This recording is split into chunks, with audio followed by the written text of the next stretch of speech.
Shalom Shalom, selamat pagi. Kita bertemu kembali pada program Renungan Pagi Gereja Majelis Hari ke-7 Jemaat Argapura pada hari ini tanggal 6 November tahun 2020. Sebelum kita ikuti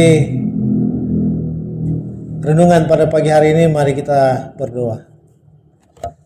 Tuhan di surga, kami bersyukur oleh karena penyertaan Tuhan telah menjadi bagian kami, sudah lindungi sepanjang malam sehingga kami telah dibangunkan dengan tubuh-tubuh yang diberkati.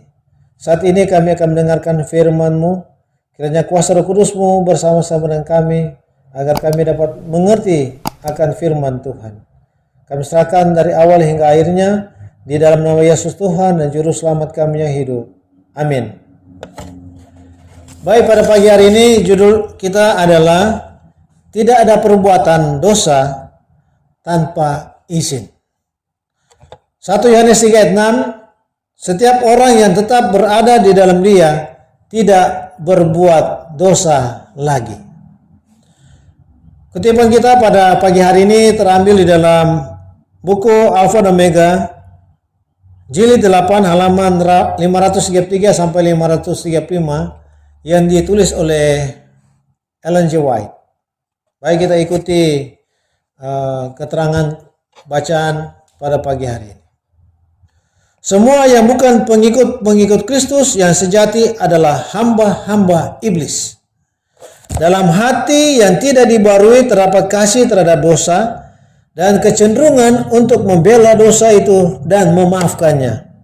Dalam hati yang sudah dibarui ada kebencian terhadap dosa dan tekad untuk melawan dosa itu. Bila mana orang Kristen memilih bergaul dengan orang-orang fasik dan orang-orang yang tidak percaya, mereka membukakan dirinya kepada pencobaan. Iblis menyembunyikan dirinya dari pandangan mereka dan dengan diam-diam menutupi mata mereka dengan tipuan. Saudara yang kekasih dalam Yesus Kristus, semua yang bukan pengikut Kristus yang sejati adalah hamba-hamba iblis. Jadi seringkali berbuat dosa ada kata untuk kecenderungan hati membela dosa itu dan memaafkannya. Tetapi dalam hati yang sudah dibaharui oleh Yesus Kristus akan membenci akan terhadap dosa dan mempunyai tekad untuk melawan dosa itu.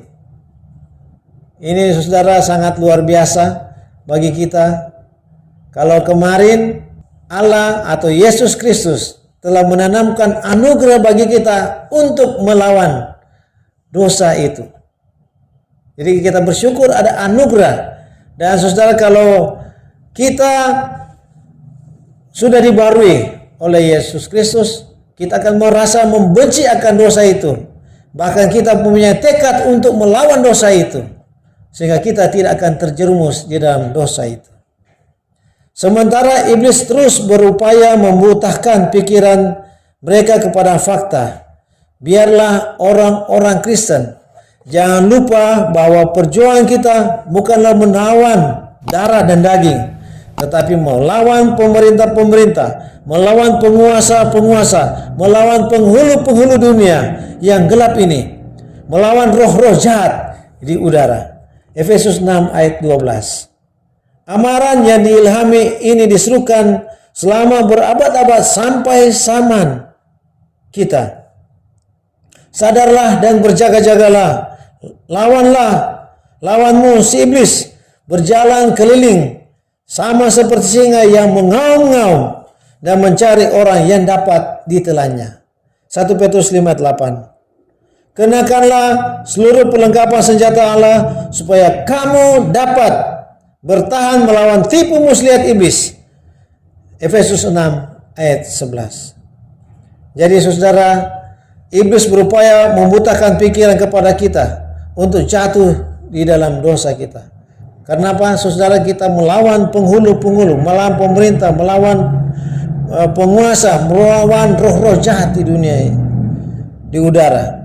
Dan melalui amaran yang diberikan bagi kita, kita harus sadar dan berjaga-jaga. Lawan si iblis yang mau menipu kita, yang mau memperdaya kita Dan apa yang kita bisa gunakan adalah kenakanlah seluruh perlengkapan senjata Allah supaya kamu dapat bertahan melawan tipu muslihat iblis. Sejak zaman Adam sampai kepada zaman kita, musuh besar kita telah menggunakan kuasanya untuk menindas dan membinasakan. Sekarang ia sedang bersiap-siap untuk kampanyenya yang terakhir melawan jemaat. Semua yang mau mengikuti Yesus akan menghadapi pertentangan dengan musuh kejam ini. Semakin mirip orang Kristen meniru pola ilahi, semakin pasti ia dijadikan dirinya menjadi sasaran serangan-serangan iblis. Semua yang giat dalam pekerjaan Allah, yang berusaha menelanjangi penipuan si jahat dan menyatakan Kristus di hadapan orang-orang, akan dapat bergabung dengan Rasul Paulus, di mana ia berbicara dari hal melayani Tuhan dengan segala kesederhanaan pikiran serta dengan air mata dan pencobaan. Jadi saudara, saat ini setan berupaya keras pada zaman ini. Karena apa? Tidak lama lagi Yesus akan datang untuk membinasakannya.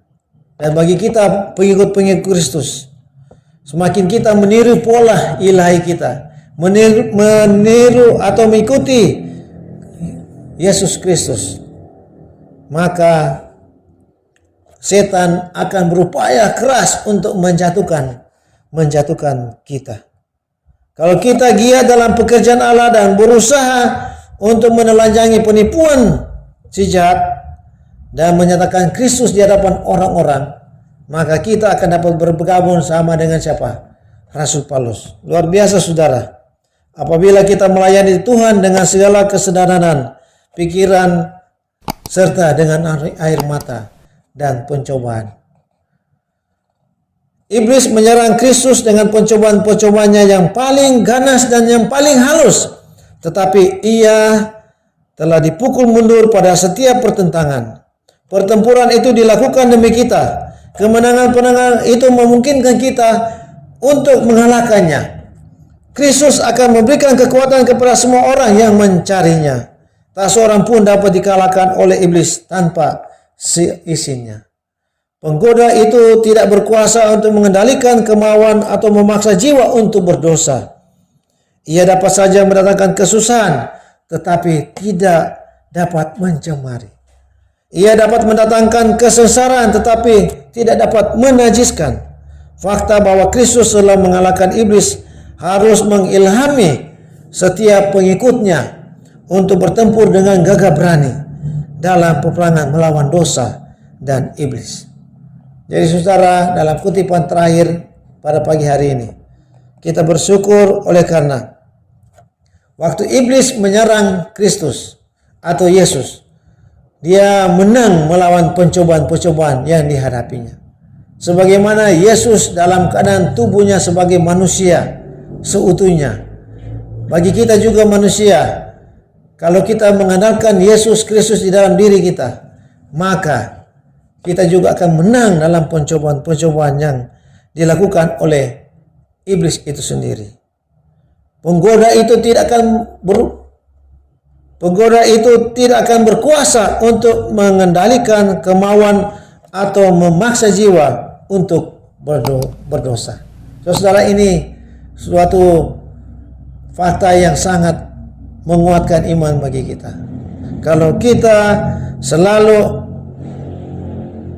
ada dengan Kristus, Kristus akan memberikan kekuatan kepada kita. Dan ini menjadi contoh bagi kita, menjadi ilham bagi kita. Sebagaimana Kristus telah menang dalam menghadapi pencobaan-pencobaan itu, penggodaan-penggodaan yang dihadapi waktu dia di dunia ini, kita juga akan dimampukan. Yesus akan memampukan kita untuk menghadapi godaan-godaan itu. Jadi saudara, tidak ada perbuatan dosa tanpa izin. Apabila kita selalu berada di dalam Dia, selalu berada di dalam Yesus Kristus, kita tidak akan berbuat dosa lagi. Karena kita sudah membenci.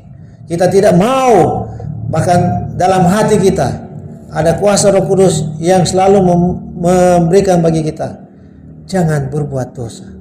Kalau bisikan-bisikan seperti itu bagi kita, itu menjadi tanda bahwa Roh Kudus ada di dalam hati kita. Kiranya Tuhan memberkati kita pada pagi hari ini. Mari kita selalu mengundang kuasa Yesus Kristus itu hadir dalam hati kita, sehingga kita akan dimampukan melawan penggodaan-penggodaan sebagaimana Yesus sudah menang waktu dia ada di dunia ini. Tuhan Yesus memberkati kita pada pagi hari ini. Saya bawa di dalam nama Yesus Tuhan dan Juru Selamat kami. Kita semua. Mari kita berdoa. Bapa di surga, terima kasih atas kebenaran-Mu pada pagi hari ini. Menguatkan bagi kami. Apabila kami selalu menghidupkan pola hidup kami seperti Yesus Kristus, maka walaupun penggodaan pencobaan yang datang untuk kami berbuat dosa, tetapi akan diingatkan melawan bagi kami, memberikan kekuatan oleh karena kami dibekali dengan firman Tuhan untuk melawannya. Oleh sebab itu pada pagi hari ini Tuhan berikan kemampuan bagi kami semua supaya kami selalu menang dalam penggodaan pencobaan yang dihadapkan oleh iblis untuk kami jatuh dalam dosa. Kami mau selalu berjalan dengan Engkau sehingga kami mempunyai kekuatan untuk melawan dosa. Bahkan Tuhan sendiri tidak akan mengizinkan bagi kami untuk berbuat dosa. Tuhan di surga berkati lindungi sepanjang hari ini. Kami serahkan ke dalam Tuhan kasih-Mu. Kehendak Tuhan yang jadi bukan kehendak kami. Terima kasih Engkau mendengar doa kami. Terima kasih Engkau mengampuni dosa kami. Karena kami sudah berdoa di dalam nama Yesus Tuhan dan Juru Selamat kami yang hidup. Amin.